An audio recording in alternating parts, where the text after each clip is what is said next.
Hello అందరికీ. అందరూ ఈరోజు ఏం చేసుకున్నారు వంటలు? నేనైతే మటన్ కర్రీ చేస్తున్నాను కుక్కర్లో. చూడండి ప్రాసెస్.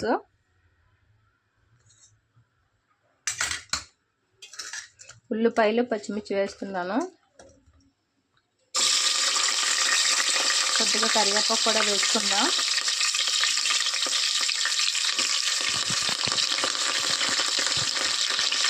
బాగా వేగాలి. బాగా వేగినాక టమాటా వేసుకుందాం. ఫ్రెండ్స్, మీరేం చేశారో కామెంట్ చేయండి. కామెంట్ చేసి తెలుస్తుంది మీరు ఏం చేశారనేది. నేను చేసే విధానం మీకు నచ్చుతుంది. బాగుంటుంది. కూరలు బాగా చేస్తాను నేను. నెక్స్ట్ వచ్చేసి టమాటా వేద్దాం. టమాటా బాగా మగ్గాలి. మగ్గినాక మటన్ వేసుకుందాం. ఇప్పుడు మటన్ వేసుకుందాం. మటన్ బాగా మగ్గాలి నూనెలో.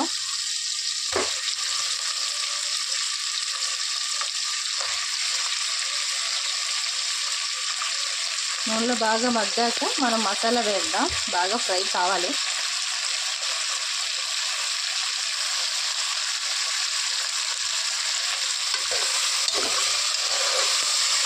ఇంత బాగా కలపాలి. బాగా కలిపాక మగ్గినాక మసాలా వేద్దాం. ఎంత బాగా నూనెలో ఆయిల్లో మగ్గిందంటే మటన్ టేస్ట్ అయితే సూపర్ వస్తుంది. బాగుంటుంది కూడా కూర. నేను సిమ్లోనే పెడతాను. కొద్దిగా బాగా మగ్గినాక అప్పుడు మసాలా వేద్దాం. మసాలా వేసే ప్రాసెస్ కూడా మీకు చూపిస్తాను. మటన్ బాగా మగ్గింది చూడండి.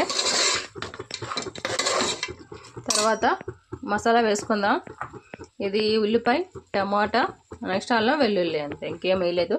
మనకి గ్రేవీ కావాలి కదా. గ్రేవీ తినడానికి రొట్టెలోకి చపాతీలోకి గ్రేవీ చేసుకుంటాం కదా. ఈవినింగ్ టిఫిన్లోకి మాకు గ్రేవీ కావాలని నేను టేస్ట్ వేసుకున్నాను.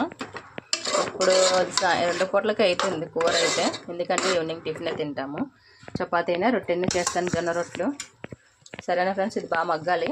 దీంట్లోనే మనము వేసుకుందాం. మసాలా మగ్గితే పచ్చివాసన పోతుంది. పచ్చివాసన బాగుండదు కూర. మసాలా బాగా మగ్గింది ఫ్రెండ్స్. ఇప్పుడు మనం కొద్దిగా పసుపు వేసుకుందాం.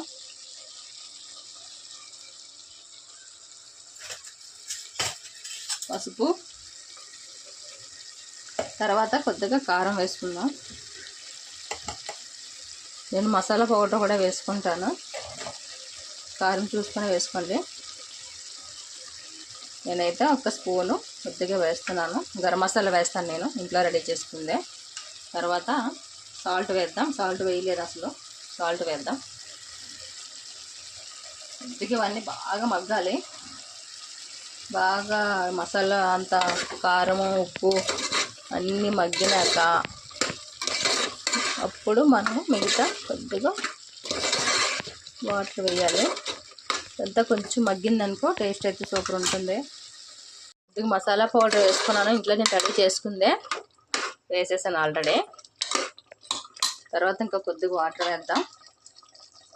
మటన్ గట్టిగా ఉంటుంది కదా, విజిల్ పెట్టినా బాగా ఉడుకుతుంది. ఒక 4-5 విజిల్స్ ఇచ్చేస్తే సరిపోతుంది. వాటర్ అయితే వాటర్ చూసుకొని వేసుకోండి మీకు ఎంత కావాలో క్వాంటిటీ వాటర్. ఎందుకంటే గ్రేవీ కావాల్సితే ఎక్కువ వేసుకోండి. కొద్దిగా బాగా మటన్ ఉడుకుతుంది. మనకి ఈవినింగ్ కూడా ఎందులోకైనా చపాతీలకు రొట్టెలకు కూడా మనకి సరిపోతుంది. రైస్లో కూడా బాగుంటుంది కర్రీ. సరేనా ఫ్రెండ్స్, ఇది రెడీ అయ్యాక మీకు చూపిస్తాను. ఫ్రెండ్స్, కొత్తిమీర వేసేసి విజిల్ పెట్టేస్తాను. మళ్ళీ వేసాక వేయలేదు కదా విజిల్ పెడితే, అందుకని వేసేసాను. అన్నీ ఆల్రెడీ సరిపోయినాయి. కారము ఉప్పు మసాలాలు అన్నీ సరిపోయినాయి. చాలు. ఇంకా మరీ హెవీ అయితే తినలేరు, పిల్లలు కూడా తినాలి కదా. సరేనా ఫ్రెండ్స్, ఇప్పుడు విజిల్ పెడతాను. ఓకేనా ఫ్రెండ్స్, మటన్ కర్రీ రెడీ అయిపోయింది చూడండి. కూర రెడీ అయిపోయింది. నీట్గా కుకింగ్ అయ్యింది. కుక్కర్కి పెట్టుకున్నాను కదా బాగా. చూడండి గ్రేవీ కూడా దగ్గరికి అయ్యింది. సరిపోతుంది ఫ్రెండ్స్. ఓకేనా, మీరు మీ ఇంట్లో ఎలా వచ్చిందో నాకు కామెంట్ చేసేయండి ఫ్రెండ్స్. ఓకేనా, ఈరోజు సండే కదా, ఏం వండుకున్నారో కామెంట్ చేయండి. అలాగే నేను చేసింది కూడా మీరు చూడండి, దానికి రిప్లై కూడా ఇవ్వాలి. సరేనా ఫ్రెండ్స్, బాయ్.